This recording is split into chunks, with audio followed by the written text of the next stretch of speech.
మా తెలంగాణ న్యూస్ ప్రేక్షకులకు దీపావళి శుభాకాంక్షలు. నమస్తే, వెల్కమ్ టు మా తెలంగాణ న్యూస్ హెడ్లైన్స్. టీజీఎస్పీ పోలీసుల ఆందోళన, సచివాలయం భద్రతపై సర్కార్ కీలక నిర్ణయం. త్వరలో సర్పంచ్ ఎన్నికలు. ఓటు హక్కు లేదా? అయితే ఓటు నమోదుకు ఇదే లాస్ట్ డేట్. తిరుమల శ్రీవారి ఆలయంలో శాస్త్రోక్తంగా దీపావళి ఆస్థానం.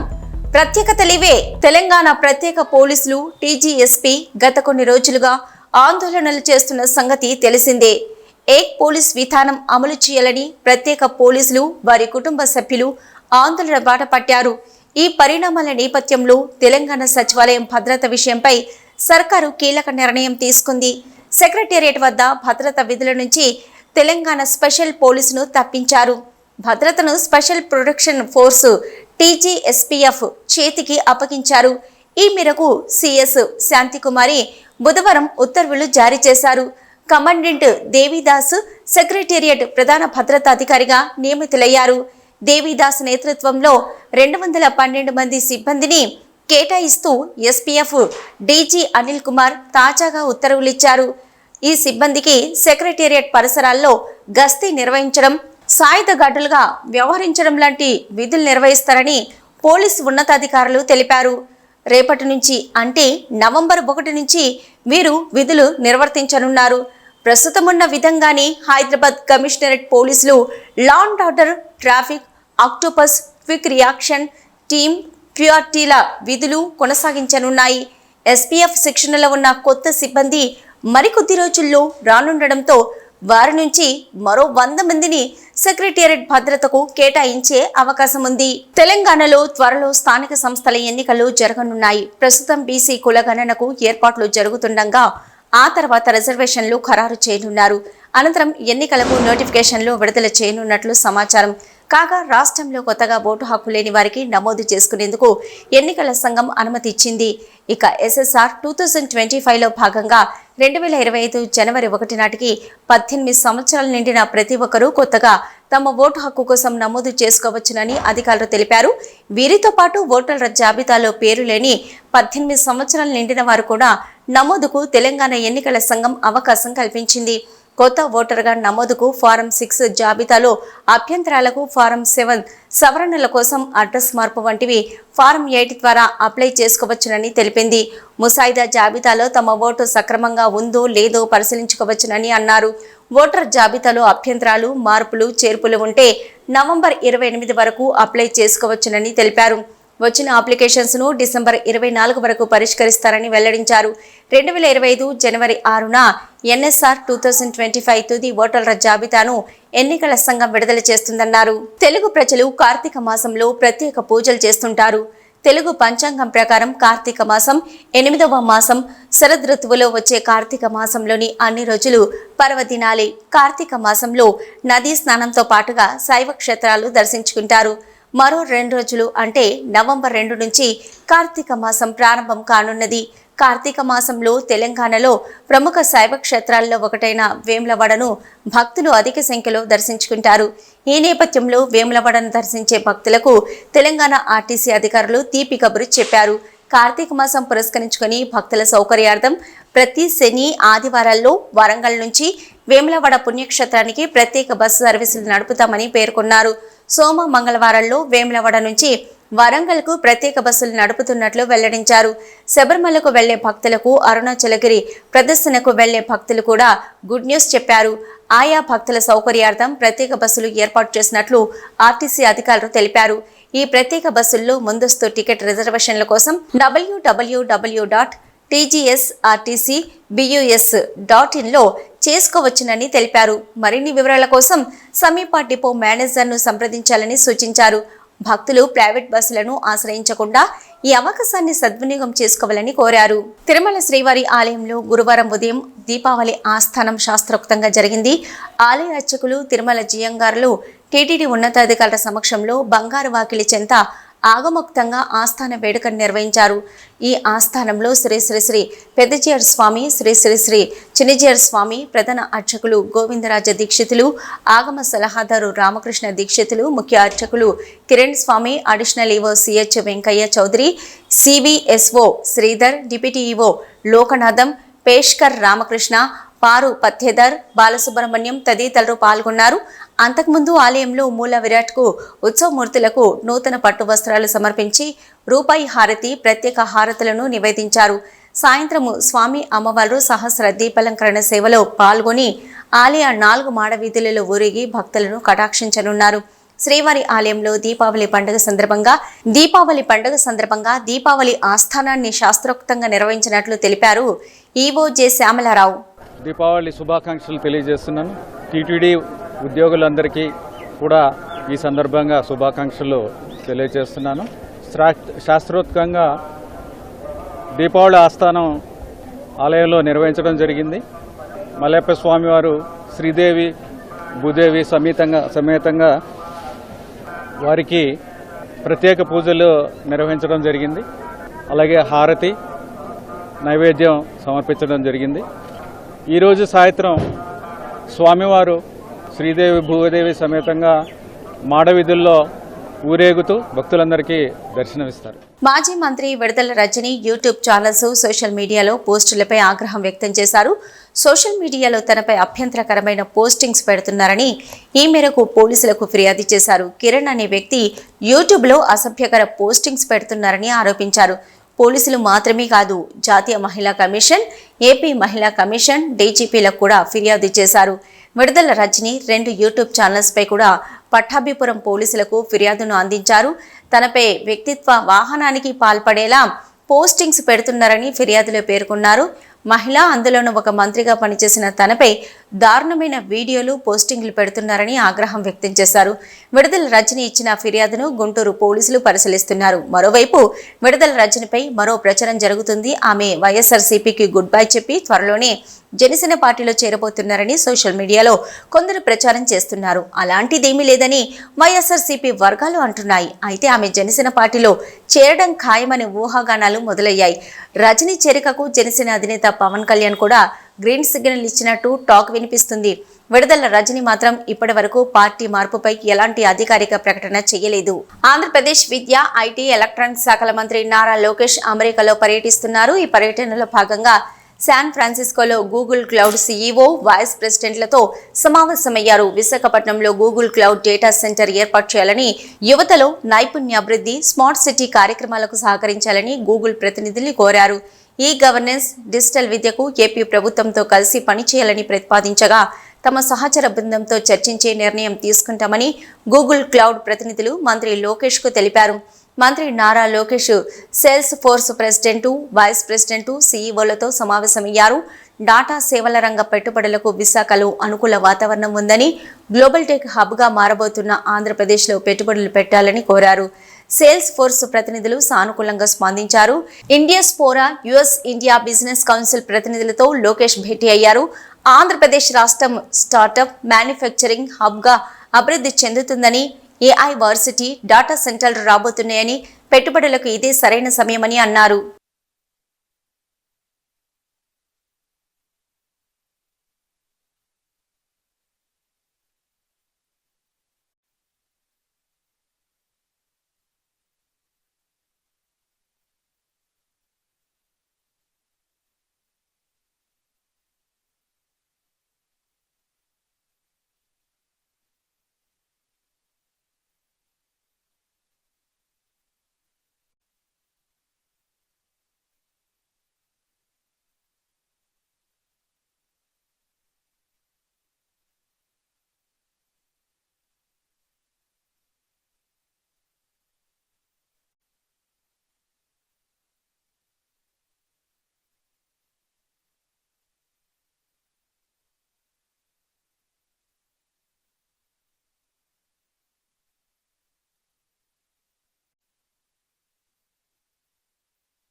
పవన్ కళ్యాణ్ రాజకీయాలు, పరిపాలనలతో బిజీగా ఉన్న మధ్యలో ఉన్న సినిమాలను పూర్తి చేయాలనే ఉద్దేశంతో వీలున్నప్పుడు షూటింగ్లకు హాజరవుతున్నారు.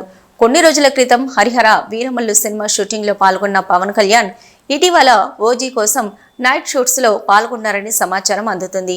మొత్తానికి ఆ 2 సినిమాలను పూర్తి చేసి 2025లో ప్రేక్షకుల ముందుకు తీసుకొచ్చే విధంగా పవన్ కళ్యాణ్ ప్లాన్ చేస్తున్నారట.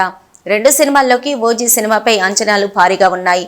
సాహో సుజిత్ దర్శకత్వంలో రూపొందుతున్న ఓజీ సినిమా మాఫియా బ్యాక్డ్రాప్ తో పాటు పవన్ కళ్యాణ్ ఫ్యాన్స్ ఎలా చూడాలి అనుకుంటున్నారో అలా సుజిత్ చూపించబోతున్నారట. అందుకే ఓజీ సినిమా కోసం పవన్ ఫ్యాన్స్ ఆసక్తిగా ఎదురుచూస్తున్నారు. ఓజీ సినిమాలో పవన్ ను సుజిత్ చాలా స్టైలిష్ లుక్ లో చూపించడంతో పాటు పాన్ ఇండియా రేంజ్ లో ఆకట్టుకునే విధంగా కథనం ప్లాన్ చేస్తున్నారనే వార్తలు వస్తున్నాయి. సాహో సినిమాతో భారీ విజయాన్ని సొంతం చేసుకున్న సుజిత్ ఛాలెంజింగ్ గా తీసుకుని ఓజీ సినిమాను రూపొందిస్తున్నారు. తప్పకుండా ఈ సినిమా భారీ విజయాన్ని సొంతం చేసుకుంటుందనే నమ్మకంతో యూనిట్ సభ్యులు చాలా నమ్మకంతో ఉన్నారు. సినిమాకు సంబంధించిన షూటింగ్ పూర్తి చేసి వచ్చే ఏడాది సమ్మర్ వరకు సినిమాను ప్రేక్షకుల ముందుకు తీసుకురావాలని మేకర్స్ భావిస్తున్నట్లు తెలుస్తోంది. నరకాసురుణ్ణి సంహరించిన రోజున దీపావళి పండుగ జరుపుకుంటారు. కానీ నరకాసుర వధ ఎక్కడ జరిగిందో ఎలా జరిగిందో చాలా మందికి తెలియదు. మహిమాన్విత క్షేత్రం శ్రీ పృథ్వీశ్వర క్షేత్రం నాటి నరకాసుర సంహార వేదిక నేటి నడకుదురు స్వయంపుగా వెలిసిన శ్రీ బాలా త్రిపుర సుందరి సమేత పృథ్వీశ్వరుడు పాటలి వనాలతో అలరాడే క్షేత్రం. ఈ క్షేత్రం ఎక్కడ ఉంది? ఈ క్షేత్ర విశేషాలు ఏమిటో మీరే చూడండి. కృష్ణా జిల్లాలోని ప్రముఖ పుణ్యక్షేత్రాల్లో చరిత్ర ప్రసిద్ధి చెందిన క్షేత్రం విజయవాడ నగరానికి 55 కిలోమీటర్ల దూరంలో చెల్లపల్లి మండలం నడుకుదురులోని శ్రీ బాలా త్రిపుర సుందరి సమేత శ్రీ పృథ్వీశ్వర క్షేత్రం ఒకటి. నాటి నరకాసుర సంహారం వేదిక నేటి నడుకుదురు ప్రాంతంలో జరిగిందని పురాణ ఇతిహాసాల ద్వారా తెలుస్తుంది. నరకానికి మోక్షం ప్రసాదించిన ఈ ప్రాంతాన్ని నరకోత్తరక క్షేత్రంగా మోక్షపురిగా పిలుస్తారు. నాటి నరకొత్తురు కాలక్రమంలో నడుకుదురుగా రూపాంతరం చెందినట్లుగా పండితులు పేర్కొంటారు. కాశీలో మినహా దేశంలో ఎక్కడ లేని దేవలోక వనమాత పాటలీ వృక్షాలు నడుకుదురు ఈ క్షేత్రంలో ఉండడం ఆధ్యాత్మిక చారిత్రక వైభవానికి చిహ్నంగా పేర్కొంటారు. నరకాసురుని సంహారం అనంతరం శ్రీకృష్ణుడు పిండ తర్పణాలు వదిలిన ఈ కృష్ణా తీరం ఎంతో పవిత్రమైనదిగా భక్తులు విశ్వసిస్తారు. స్వయంభుగా వెలిసిన ఈ స్వామి భక్తుల పూజలు అందుకుంటూ కోరికలు తీర్చే కొంగు బంగారంగా వెలుగొందుతున్నారు.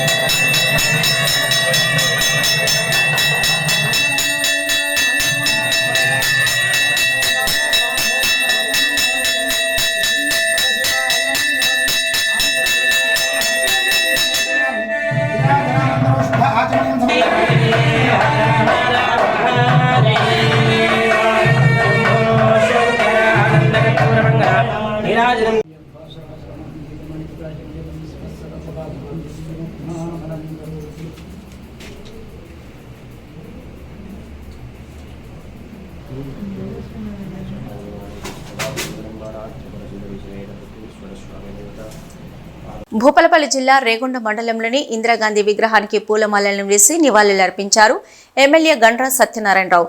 అనంతరం మాట్లాడుతూ పేద బడుగు బలహీన వర్గాల ప్రజల అభ్యున్నతి కోసం 20 సూత్రాల పథకాన్ని ప్రవేశపెట్టిన మహోన్నత వ్యక్తి ఇందిరాగాంధీ అని, కేంద్ర రాష్ట్ర ప్రభుత్వాలు వారి ఆశయాలను కొనసాగించి బడుగు బలహీన వర్గాల కోసం కృషి చేశారని అన్నారు.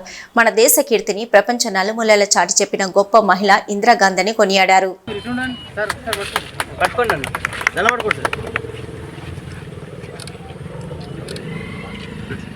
జై కాంగ్రెస్ జై కాంగ్రెస్ జై కాంగ్రెస్ జై కాంగ్రెస్ నరేంద్ర నాయకత్వం ఇందిరా గాంధీ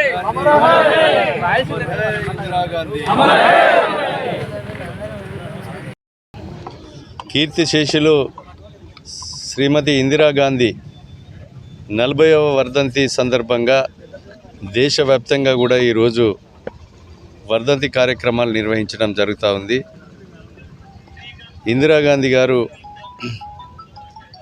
భారత ప్రధానిగా ఉన్న సమయంలో ఈ దేశ ప్రజలకు 20 సూత్రాల పథకాన్ని తీసుకొచ్చి పేదలకు బడుగు బలహీన వర్గాలకు నీడ, అదేవిధంగా గూడు, అన్ని రకాలుగా తోడుగా నిలిచి దేశవ్యాప్తంగా ఉన్నటువంటి ప్రభుత్వ భూములను పేదలకు పట్టాలు ఇప్పించి హక్కులు కల్పించినటువంటి గొప్ప మహనీయురాలు ఇందిరాగాంధీ గారు. ఈ దేశంలో ప్రైవేట్ బ్యాంకులన్నీ కూడా ప్రభుత్వ పరం చేసి పేదలకు రుణాలు ఇప్పించి వాణిజ్య బ్యాంకులను చేసి ప్రభుత్వ బ్యాంకుల ద్వారా సమాజంలో ఉన్నటువంటి రైతాంగానికి అందరికి కూడా రుణ సౌకర్యం కల్పించినటువంటి మహనీయురాలు ఇందిరాగాంధీ గారు. అదేవిధంగా ఇందిరాగాంధీ గారు ఈ దేశాని కొరకు ఉగ్రవాదుల చేతిలో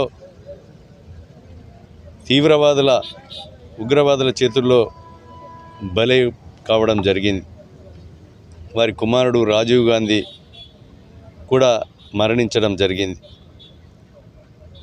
నెహ్రూ గారు ఈ దేశానికి 18 సంవత్సరాలు స్వతంత్రం కొరకు పోరాడి జైలు జీవితం అనుభవించి స్వతంత్రం తెచ్చినటువంటి కుటుంబం నెహ్రూ కుటుంబం. ఆనాడు స్వతంత్రం కొరకు పోరాటం చేసినప్పుడు బీజేపీ కానీ తోక పార్టీలు ఏవి కూడా లేవు. ఒక స్వతంత్రం తెచ్చిన పార్టీ ఈ దేశం కొరకు ప్రాణ త్యాగాలు చేసి పేదల కొరకు త్యాగాలు చేసినటువంటి యొక్క కుటుంబం ఇందిరాగాంధీ గారి ఆశయాలను వారి యొక్క సిద్ధాంతాలను వారి మనమడు రాహుల్ గాంధీ గారి నేతృత్వంలో ఈరోజు ఈ దేశంలో కన్యాకుమారి నుంచి కాశ్మీర్ వరకు పాదయాత్ర చేసి రైతుల బాధలు, కార్మికుల బాధలు, నాటేసే కూలీల బాధలు, లారీ క్లీనర్లు, డ్రైవర్ల కానుంచి పరామర్శించి బాధలు తెలుసుకొని ఈ దేశం కొరకు నేను సైతం అని చెప్పి వారి యొక్క ఇందిరాగాంధీ మనమడైనటువంటి రాహుల్ గాంధీ వారి ఆశయాల కొరకు పోరాడుతున్న సందర్భంలో ఈ భారతదేశ ప్రజలందరూ కూడా దీవించవలసిన అవసరం ఉంది. ఇందిరాగాంధీ గారి ఆశయాలను కొనసాగించాలంటే రాబోయేటువంటి తరాలకు రాహుల్ గాంధీ ప్రధానమంత్రి కావాల్సిన అవసరం ఉంది. కనుక వారి ఆశయాలను, సిద్ధాంతాలను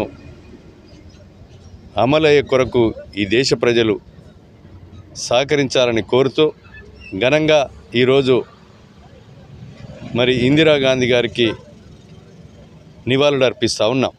ప్రకాశం జిల్లా బెస్తవారిపేట పట్టణంలో నవంబర్ 11వ తేదీ కృష్ణమాదిగ ఆధ్వర్యంలో ఒంగోలు పట్టణంలో జరగనున్న ఆత్మీయ సమ్మేళనం సభకి సమయత్తంగా స్థానిక బెస్తవారిపేట మండల కేంద్రంలో జిల్లా అధ్యక్షులు నీలపాటి రాజు, నియోజకవర్గ ఇన్ఛార్జి చల్లగాలి విజయ్ కుమార్ పాల్గొని వాల్ పోస్టర్ ఆవిష్కరించడమైంది. అనంతరం జిల్లా అధ్యక్షులు నీలపాటి రాజు మాట్లాడుతూ సుప్రీంకోర్టు తీర్పు అనంతరం తొలిసారి నవంబర్ 11వ తేదీన జరిగిన మాదిగ ఆత్మీయ సమ్మేళన సభకి ఉద్యమ నేత మాన్యశ్రీ మందకృష్ణ మాదిగ జిల్లాకి వస్తున్న సందర్భంగా గిద్దలూరు నియోజకవర్గం 6 మండలాల నుంచి అధిక సంఖ్యలో ఎంఆర్పీఎస్ నాయకులు, విద్యార్థులు, ప్రజలు పాల్గొని జయప్రదం చేయవలసిందిగా కోరడం జరిగింది. కార్యక్రమంలో ఎంఈఎఫ్ నాయకులు విల్సన్, మండల నాయకులు మట్టెమల్ల ప్రవీణ్, దిబ్బగళ్ల చిట్టిబాబు, తాతపూడి విజయ్, చల్లగాలి ప్రసన్న, గంటిపోగు, రత్నాకర్ పాల్గొన్నారు.